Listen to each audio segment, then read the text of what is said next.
겠습니다. 우리 오늘 주시는 말씀 창세기 39장 1절에서 5절까지.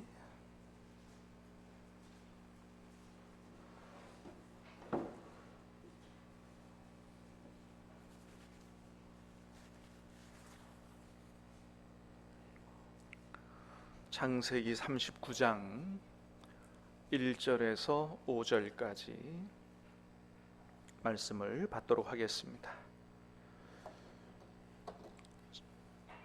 저와 여러분이 말씀을 교독해서 받들어 읽겠습니다.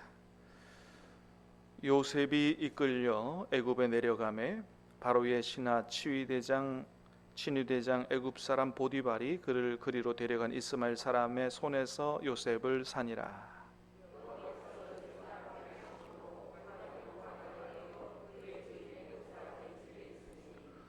그의 주인이 여호와께서 그와 함께 하심을 보며 또 여호와께서 그의 범사에 형통하게 하심을 보았더라.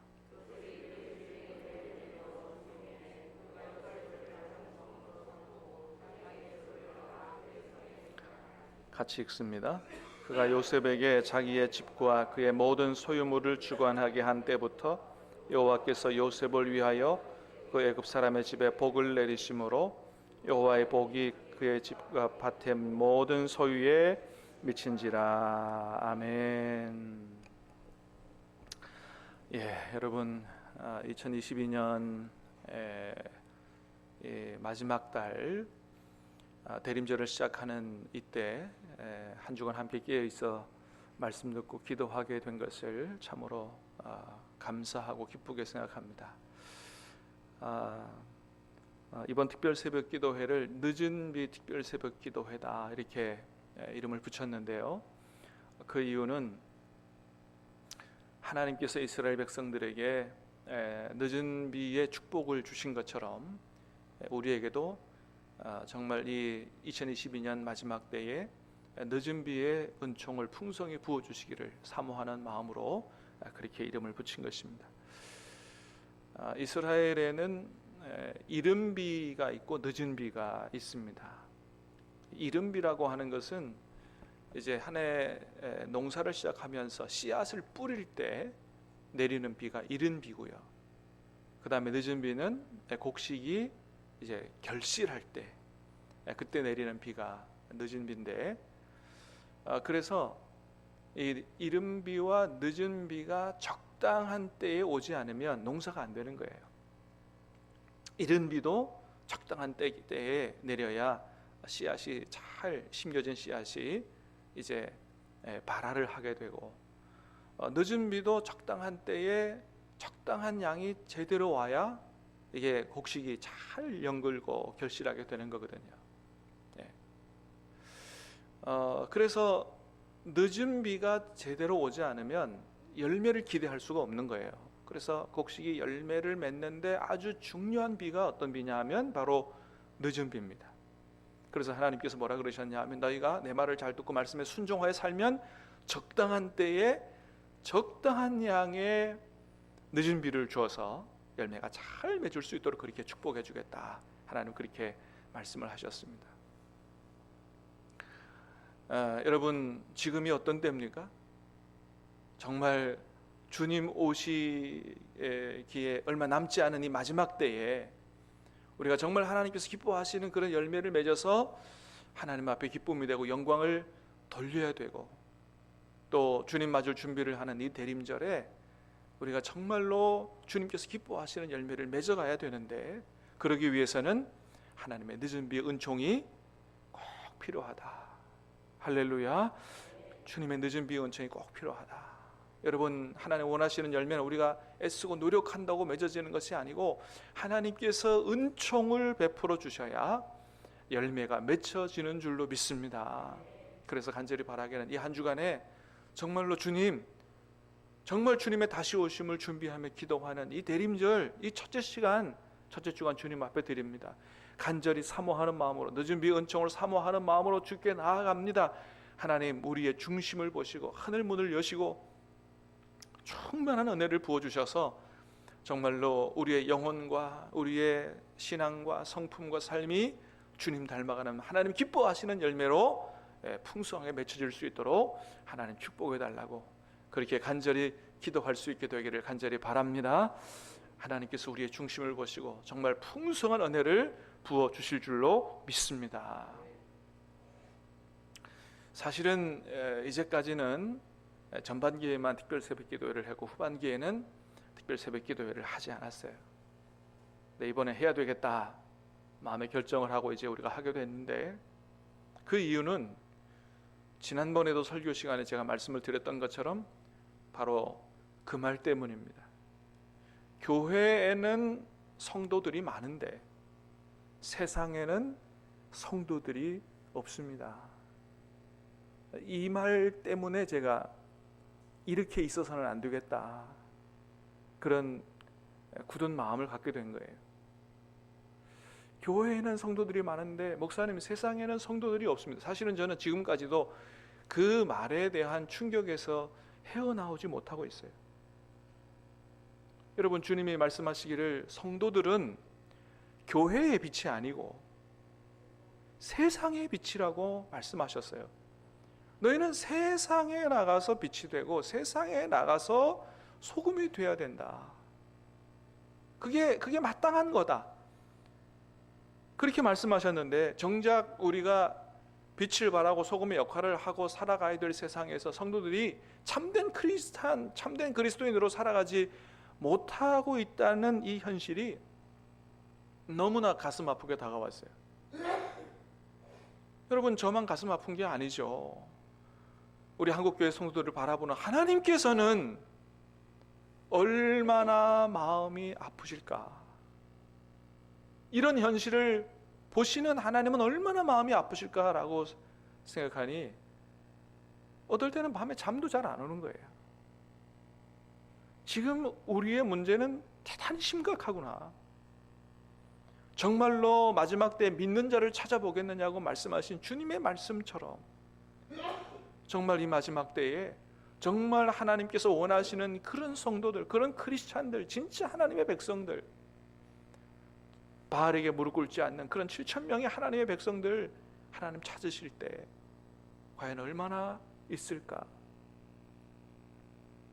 나 자신부터도 돌아보면서 정말 회개할 것은 회개하고 하나님 우리를 불쌍히 여겨달라고 하나님 앞에 무릎 꿇고 기도하면서 정말 하나님의 은총을, 하나님의 은혜를 부르짖어 기도하지 않으면 안 되겠다고 하는 그런 심정으로 특별 새벽 기도회를 열게 된 것입니다. 여러분, 이 한 주간에 우리가 얼마나 변화될 수 있을지는 모르지만은 하나님의 은혜를 간절히 사모하십시다. 간절히 사모하고 기도하는 가운데 여러분, 정말 이번 특별 새벽 기도회는 소위 은혜 받는 데 목적을 두지 마십시다. 은혜 받는 게 중요한 게 아니에요. 은혜 받는 게 중요하죠. 그러나 정말 중요한 것은 은혜 받는 게 중요한 게 아니에요. 은혜 받은 이유가 중요한 거예요.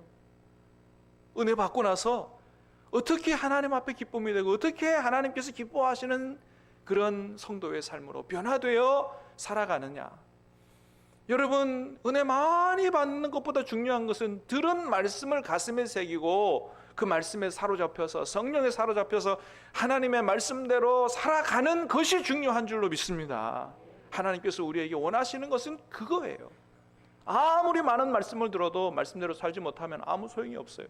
한마디 말씀, 두마디 말씀이라도 하나님의 말씀을 하나님의 말씀으로 받고 가슴에 새기고 기도하면서 이렇게 살게 해달라고 기도하고 성령의 충만함을 받고 하나님 앞에 정말 기쁨으로 살아가고 세상의 빛과 소금으로 살아가는 이것이 중요하기 때문에 이 한 주간의 말씀을 받고 들은 말씀이라도 이것은 하나님의 말씀이고 생명의 말씀이라고 아멘으로 받고 그 말씀 붙들고 간절히 기도하는 가운데 성령의 충만함으로 정말로 주님이 기뻐하시는 모습으로 성품으로 삶으로 아름답게 변화되어지는 그런 저와 여러분들이 다 되시기를 주님의 이름으로 축복합니다. 이 한 주간에 우리가 말씀을 듣게 될 신앙의 위대한 분들이 다 그렇게 살아갔던 사람들이에요. 세상에서 빛과 소금으로 탁월한 영적 능력을 가지고 많은 사람들을 구원하고 하나님 앞에 영광을 돌리면서 살아갔던 믿음의 조상들 이야기를 들으면서 우리도 그렇게 변화되게 해달라고 기도할 수 있게 되기를 주님의 이름으로 축복합니다. 그래서 오늘 첫날 우리 요셉에 대해서 다시 한번 말씀을 받고 우리가 기도하기를 원하는데요. 여러분, 요셉은 우리가 아는 대로 야곱의 아주 사랑받는 아들이었죠. 그런데 굉장히 불행한 인생이 시작이 됐어요. 형들한테 인신매매를 당하고 애굽의 노예로 팔려가서 온갖 고생을 다 하며 산 사람이죠. 말로 다 못할 고생을 살았습니다. 그런데 그럼에도 불구하고 요셉은 믿음으로 살았다는 거예요. 믿음으로 살았다. 사랑하는 여러분, 힘들고 어려워도 믿음으로 살 수 있게 되기를 주님의 이름으로 축복합니다. 믿음으로 살았더니 결국은 하나님께서 그를 높이 들어 사용하셔서 수많은 생명을 구원하고 하나님 앞에 큰 영광을 돌리는 그런 하나님의 백성으로 정말 세상의 빛으로 아름다운 크리스찬으로 그렇게 살아갔다는 것이죠. 여러분, 요셉이 그렇게 되기까지 세상 가운데서 어떻게 살았느냐 우리가 잘 볼 필요가 있어요. 첫 번째는 요셉은 불신자에게도 인정받는 삶을 살았다라고 하는 겁니다. 불신자에게도 인정받는 삶을 살았다. 4절 말씀 같이 한번 보겠습니다. 시작. 요셉이 그의 주인에게 은혜를 입어 섬김에 그가 요셉을 가정 총무로 삼고 자기의 소유를 다 그의 손에 위탁하니. 자, 요셉이 보디발 장군 집에 팔려갔는데 나중에 그가 이제 보디발이 요셉을 어떻게 했다고요? 가정 총무로 삼고 이 요셉에게 자기의 모든 집안의 모든 것들을 다 위임했다는 거예요. 네가 다 알아서 해라. 이렇게 여러분, 하나님을 모르는 불신자 보디발 장군에게 아주 전적인 신임을 받는 사람이 됐다는 것입니다. 보디발이 하나님 잘 섬기는 사람 아니에요. 야, 너도 같은 하나님의 백성이니 하나님의 형제니 내가 너 믿을게, 다 이런 게 아니라는 거죠. 안 믿는 사람이에요. 같은 나라 사람도 아니에요.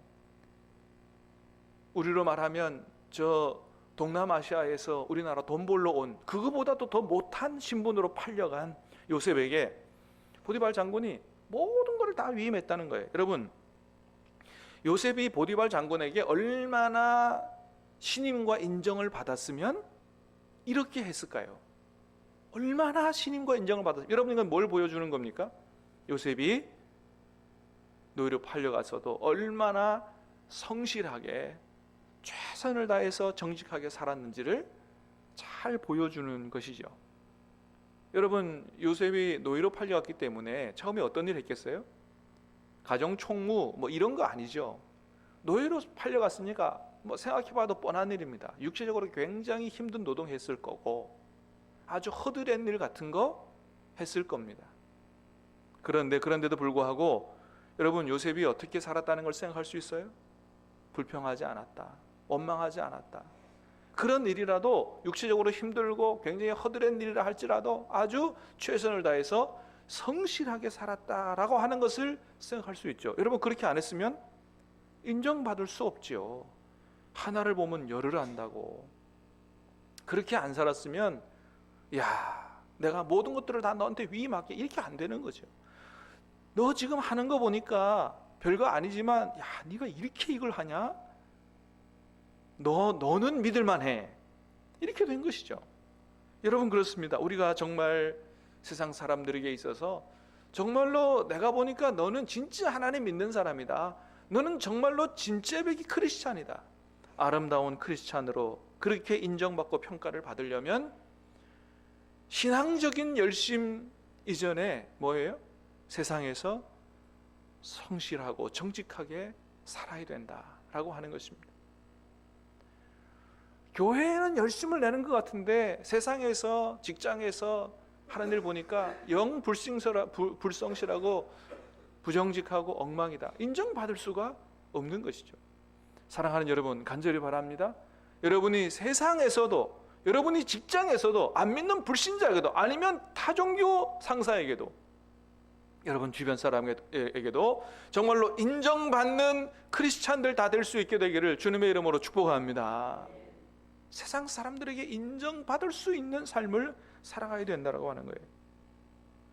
자, 그래서 요셉은 그 보디발 장군에게 아주 큰 유익을 끼치는 사람이었다라고 하는 거죠. 5절 말씀 시작. 그가 요셉에게 자기의 집과 그의 모든 소유물을 주관하게 한 때부터 여호와께서 요셉을 위하여 그 애굽 사람의 집에 복을 내리심으로 여호와의 복이 그 집과 모든 소유에 미친지라. 여러분 그렇습니다. 이렇게 돼야 되는 거죠. 여러분이 세상에서 살아가는 동안에 여러분의 이웃집이나 여러분의 직장의 동료나 상사 또는 사용자, 그 사장 모두에게 여러분이 축복의 통로가 될 수 있게 되기를 주님의 이름으로 축복합니다. 여러분 때문에 주변의 사람들이 다 하나님의 복을 받을 수 있게 되기를 주님의 이름으로 축복합니다. 그런 목적, 그런 기도의 제목을 가지고 여러분 기도하면서 살아가야 된다고 하는 것입니다. 그런데 여러분, 제가 지난번에 설교 시간에 말씀드렸던 것처럼 그 집사님의 경험에 의하면 회사를 어지럽히고 자기 등에 칼 꽂고 나간 사람들은 어떤 사람들이었다? 교회 다닌 사람들이었다는 거예요. 어떻게 이렇게 됐느냐? 여러분 어떻게 그렇게 됐을까요? 제가 생각할 때는 그 사람들은 그냥 교회 다니는 사람들이었기 때문에 그런 거예요. 여러분, 우리는 그냥 교회 다니는 교인이 되지 말고 참된 크리스찬이 되어야 되는 줄로 믿습니다. 여러분, 우리는 정말 예수 믿는 사람이 되어야 되는 거예요. 교회 다니는 사람이 아니에요. 정말 예수 믿는 사람이 되어야 되는 거예요. 정말로 예수 믿는다고 하는 게 뭐예요? 예수님이 나의 구세주가 구원자가 되신다는 것만 믿는 게 아니고 그 예수님이 오늘도 살아가셔서 내 안에 주님으로 와 계신다 라는 것을 믿는 사람이 되어야 된다. 주님이 오늘도 내 안에 계시고 주님이 나의 주인이 되어 주셔야 된다라고 믿고 그렇게 사모하며 기도하고 주님과 함께 사는 사람, 이게 진짜 예수 믿는 사람이다. 사랑하는 여러분, 저와 여러분들이 다 그렇게 살아갈 수 있게 되기를 주님의 이름으로 축복합니다. 그래서 요셉은 보디발에게뿐만 아니고 그의 가족들에게도 축복이 되었습니다. 여러분, 요셉의 형들이 요셉에게 어떻게 했어요?